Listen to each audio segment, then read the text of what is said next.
Mano draugas vardu Otas, vardas pakeistas.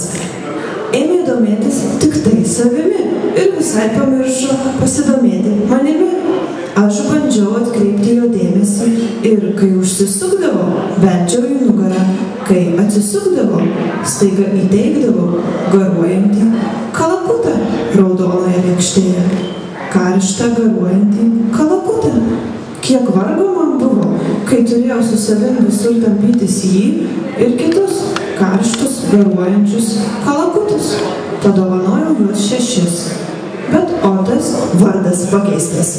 Ir toliau galvojo tik apie save, užuot galvojęs tik apie mane. Kartą neištvėrus paklausiau: Otai, kodėl tu negalvoji tik apie mane, nes juk draugai? Kaip galvoju, kaip negalvoju, pagalvoju, atsakė jis. Otai, tu visai nepaklausi, kaip aš gyvenu, pasakiau. Kaip nepaklausiu,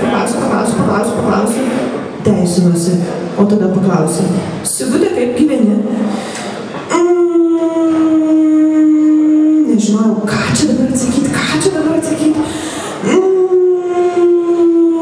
Gyvenu, atsakiau.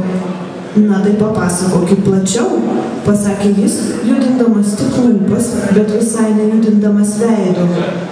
O tai kodėl taip keistai kalbi, paklausiau. Sunku atsakyti, bičiulė, kažkodėl jaučiuosi, tarsi mano kalbą kažkas būtų itin gausiai suredagavęs.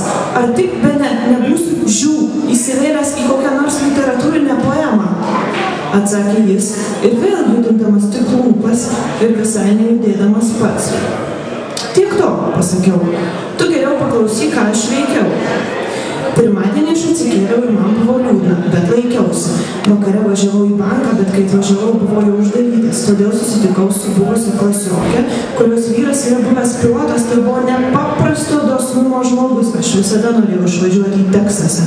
Kai grįžau namo, sapnavau, kad vaikštau tokiais mažais atšvaitais nuo dviračio rato, paskui prabudau ir man jau reikėjo keltis, todėl aš dar 10 minučių pamiegojau, bet arba niekas nesuprato, kad esu sustorėjus. Vienas net pakvietė vakare į futbolo čempionatą, aišku, kad neįsiu, o rytoj važiuosiu atsimti prizą, nes su kurį laimėjau tokį konkursą, dovanų gavau printerį, įsivaizduoji? O kokios markės printeris? Paklausė Otas. Okilaser, atsakiau. Dar pamiršau pridurti, kad visada sakiau, trenksiu durim ir išeisiu iš ten, nes kiek galima iš žmogaus tyčiotis. Aš trenkiau tomis durimis ir išėjau, bet išėjusi supratau, kur benueičiau, vis tiek atsitrenkiu į savo delną, nes nuo savęs nepabėgsi, kaip garnys. O ką rytoj veiksi? Paklausė Otas. Atsakiau jam, kad nieko, ir mes atsisveikinę nuėjom kas savo. Mes pasikalbėjom, aš išsipasakojau, jaučiausi gerai. Dabar mes vėl draugai, vardas pakeistas.